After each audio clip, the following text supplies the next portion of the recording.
Benar bahwa sebetulnya yang digarap oleh platform digital MUI Provinsi Banten sebenarnya masalah yang sangat menarik dan pasti followernya sangat melonjak ini. Kalau misalkan dua hal yang paling banyak dicari itu di platform digital organisasi keagamaan seperti MUI adalah satu persoalan bab rizki itu paling banyak kalau di digital itu. Paling banyak peminatnya bab rizki ya. Itu paling banyak dicari di platform digital. Coba kalau misalkan dicari di YouTube atau apa, pasti banyak orang mencari bab rizki itu. Banyak itu. Kemudian kedua apa? Persoalan ini, parenting, mendidik anak. Kemudian persoalan rumah tangga ya. Suami dan istri dan sebagainya, ini paling banyak yang dicari.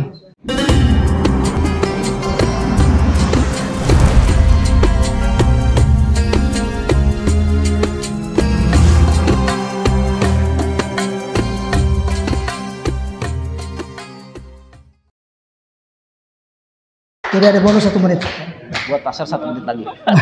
Baik, kita lanjut ke Ustaz Matsuni ya. Sama apa waktunya? 15 menit juga. Silakan.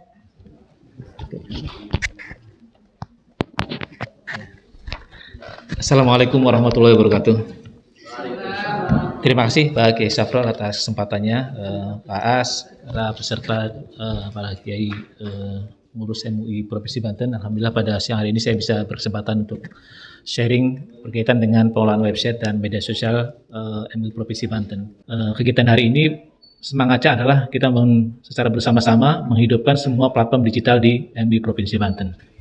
Nah, dalam kaitan ini dari misalnya Pak As ini baik sejarah maupun beberapa platform media sosial yang dimiliki oleh Provinsi Banten, sebetulnya potensinya sangat luar biasa lah ya. Platform digital di MUI Provinsi Banten tadi, tapi belum dioptimalkan secara baik sehingga belum sesuai yang diharapkan lah ya. Beberapa platform digital sudah ada, misalnya website, kemudian Instagram, tapi belum dioptimalkan. Padahal potensinya sudah sangat luar biasa ya. MUI dengan jumlah pengurusnya mencapai 250 ya, kalau nggak salah, Oke, Saprul ya, 250 ya. 250 dari 250 itu per orang itu punya jemaahnya banyak itu. Dan masing-masing pengurus itu punya jemaahnya luar biasa gitu ya. Pak As, jemaah di Radar Bantennya banyak juga. Di masyarakat banyak. Pak Khiatib dan sebagainya pasti memiliki banyak. Sebenarnya potensi sangat besar ya. Hanya tadi yang menjadi kelemahan selama ini dan kami juga belum menerapkan solusi yang tepat. Makanya saya sepakat dengan Pak Kiai Safrul bahwa memang tidak terlalu banyak bicara, tapi memang kerjanya segera gitu. Ini semangat kita bersama-sama untuk menghidupkan platform digital tadi ya di MUI Provinsi Banten. Pertama, memang ada beberapa yang memang harus kita fokus di platform digital MUI ini. Kalau sekarang memang fokusnya misalkan yang belum ada adalah podcast, maka segera digelar podcast. Nah, podcast ini menjadi salah satu sumber tadi untuk disebar dalam berbagai platform tadi. Cuplikan-cuplikannya itu nanti dimasukin di YouTube, kemudian di TikTok maupun Instagram. Ini kan menjadi sesuatu yang bisa meramaikan lah ya konten-konten platform digital di MUI Provinsi Banten. Benar bahwa sebetulnya yang digarap oleh platform digital MUI Provinsi Banten sebenarnya masalah yang sangat menarik dan pasti followernya sangat melonjak ini. Kalau misalkan dua hal yang paling banyak dicari itu di platform digital organisasi keagamaan seperti MUI adalah satu persoalan bab rizki itu paling banyak kalau di digital itu. Paling banyak peminatnya bab rizki ya.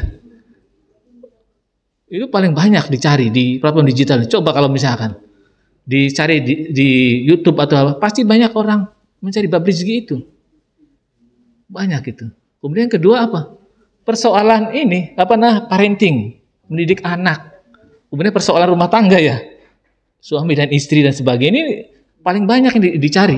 Dan sebetulnya ini garapannya adalah garapannya MUI, termasuk MUI Provinsi Banten. Nah, tinggal tadi bagaimana kemudian mengoptimalkan SDM yang dimiliki oleh MUI Provinsi Banten bisa potensi ini bisa menghasilkan atau bisa mengoptimalkan platform-platform digital MUI. Kalau bicara tadi Pak Sukum menyebutkan bahwa memang kalau kita melihat perkembangan platform digital umum ya, para YouTuber dan sebagainya, para apa namanya, yang sudah menghasilkan penghasilan atau monetisasi dari konten-konten ini. Tentu saja kalau MUI, saya pikir karena ini adalah organisasi non-profit, tentu saja belum ke sana gitu ya.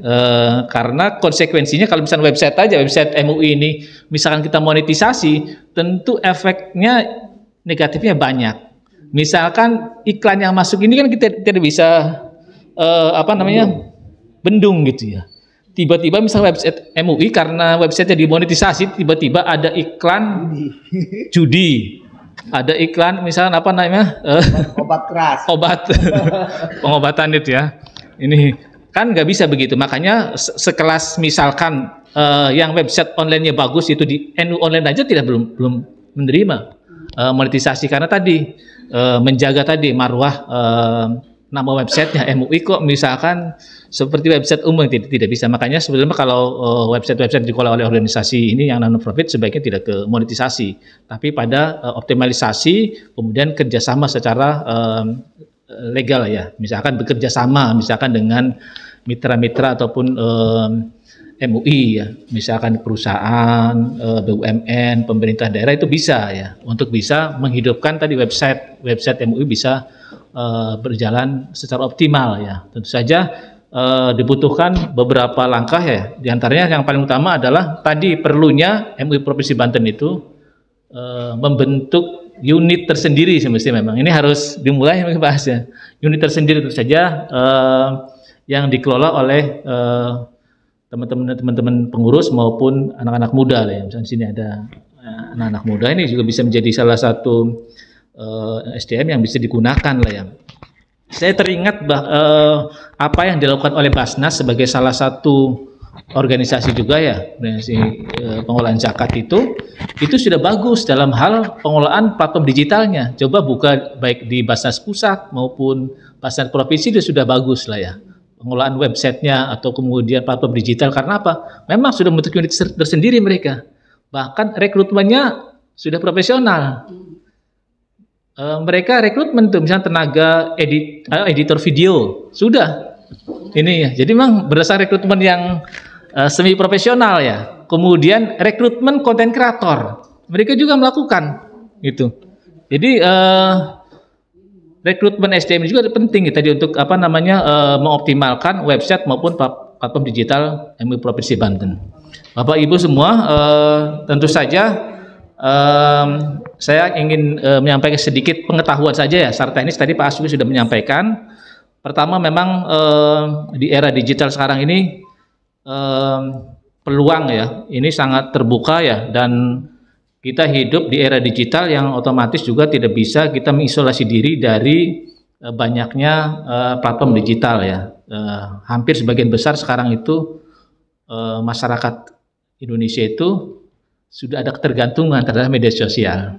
Paling tidak membuka WhatsApp itu tiap hari itu pasti itu menerima share baik video, baik link berita maupun link-link di media sosial pasti menerima. Oleh karena itu alangkah baiknya jika MUI Provinsi Banten memiliki sendiri tadi produk-produk atau platform-platform digital yang sudah dirintis ya oleh Pak As di era kepengurusan lama ya, sejak 2020 itu tinggal sekarang dioptimalkan. Ada beberapa yang platform digital yang belum kita optimalkan, maka mari kita optimalkan. Bapak Ibu semua, ini salah satu yang apa namanya saya susun ya, kemudian menjadi pengetahuan umum. Memang ada beberapa hal yang secara teknis ya, nanti tentu saja agak rumit ya, tapi memang ini untuk pengetahuan umum saja bahwa strategi mengelola website pertama adalah nanti ini secara teknis, nanti kan ada admin ya, admin pengelola web itu ya, ataupun kita sebutnya sebagai pemegang CMS lah ya, yang mengupload berita-berita yang masuk ke website. Namanya ini untuk pengetahuan saja ya. Jadi ketika berita itu mau diupload di website itu apa, ada yang disebutnya itu CMS lah ya, ini nih. CMS itu Content Management System ya. Jadi kalau dibuka contohnya di MUI, mungkin siapa yang bisa buka ini? Yang bisa website apa yang ini? Yang upload siapa? Bisa bukain Pak. Ya, supaya pengetahuan aja bahwa ini harus bekerja di website begini gitu ya. Ininya. Jadi ketika ada kegiatan hari ini, ini dibikinlah oleh berita ya, oleh kita ataupun artikel dan sebagainya. Nanti teks itu akan dimasukkan pada yang namanya CMS itu, Content Management System itu, dimasukkanlah ke situ dengan teknik-teknik tertentu yang itu nanti berekorasi pada tadi tingkat pengunjung, tingkat pembacanya tinggi gitu. Yang ada trik-triknya gitu ya. Ini nanti di situ secara teknis seperti itu. Ini hanya pengetahuan umum saja. Dari CMS ini, nah ini ketika sudah muncul begini, berarti ini sudah dipublish ya, sudah diupload atau dipublish ini. Tapi sebelumnya itu akan dimasukkan dalam yang dinamakan CMS. Dimasukinlah judul, kemudian kata kunci, tag dan sebagainya gitu. Nanti secara teknis ini hanya paling tidak kita bisa mengetahui begini kerja di website itu. Nah, ini masuk ke CMS ini, website MUI Provinsi Banten ini menggunakan CMS-nya itu WordPress ya. CMS yang lebih bagus yaitu AWS, Amazon itu bagus lah ya. Tapi sebagian besar memang kalau untuk website-website organisasi pemula memang WordPress itu sudah cukup ya, karena tingkat pembacanya tidak begitu banyak lah ya. Beda dengan website yang profesional seperti kami ya, media mainstream itu tidak bisa lagi pakai WordPress karena bisa hang ya, karena pembacanya di atas 100 atau 300 pembacanya udah dia akan hang lah, nggak bisa diakses gitu ya. Makanya butuh yang lebih profesional lagi ya. Kalau yang lebih bagus tentu saja berbayar gitu. Kalau yang premium ya WordPress ini seperti ini. Ini salah satu kerjanya ya Ibu semua. Dari sini nanti ada beberapa kata-kata kunci yang secara teknis itu nanti dipelajari lah ya. Nanti dari teman-teman nanti yang bisa menjadi apa namanya pemegang CMS yang mengupload atau mempublish berita ini nanti akan bisa dilatih secara teknis oleh kami lah ya, kalau misalkan sudah ada timnya gitu. Jadi nanti bisa lebih optimal dalam mempublish berita-berita MUI Provinsi Banten. Tidak bisa lagi di website MUI Provinsi Banten itu mempublish berita itu seperti di Facebook ya, ataupun di platform sosial yang lainnya dikirim sebesar tidak bisa. Kalau masuk website ini ada beberapa kaidah yang memang yang harus dipatuhi supaya tadi optimal ya, CEO-nya atau engine optimize itunya bisa lebih baik lagi, bisa menarik pembaca, kemudian juga secara mesin di Google-nya juga bisa tinggi gitu pembacanya. Ini salah satu contohnya aja sebelum nanti sesi dialog ya. Nah, ini salah satu bentuk CMS di MUI Provinsi Banten ini ya. Jadi kalau Facebook kan ketika kita masukin berita tulisan kita langsung tayang lah ya. Kalau di website tidak begitu, maka membutuhkan waktu paling tidak minimal 5 menit atau 10 menit ya tadi. Jadi kan ada juga kadang orang berpandangan, ih lama amat nggak muncul-muncul di website ya, karena memang di website beda dengan di media sosial seperti Facebook. Dia dipublish bisa langsung beberapa menit atau beberapa detik sudah tayang ya.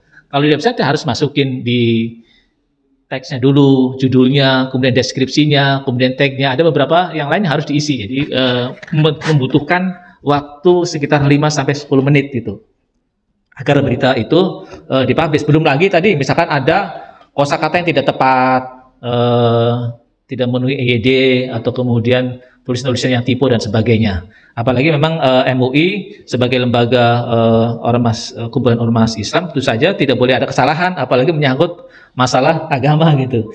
Kalau sampai ada kesalahan, yang kena bukan pribadi tapi kelembagaannya. Kok MUI sembrono banget gitu, publish berita yang salah ataupun mengarah ke sesat. Wah, itu nanti yang dimarahin ketua umum MUI-nya gitu. Walaupun yang melakukan kesalahan adalah tim admin atau pemegang CMS di website. Itu tambahan dari saya. Nanti secara panjang lebar itu ada materi yang sudah saya siapkan. Nanti dilanjut dengan sesi dialog kalau masih ada waktu. Begitu kisah ya dari saya tambahnya. Demikian kurang lebih, mohon maaf. Assalamualaikum warahmatullahi wabarakatuh. Waalaikumsalam warahmatullahi wabarakatuh.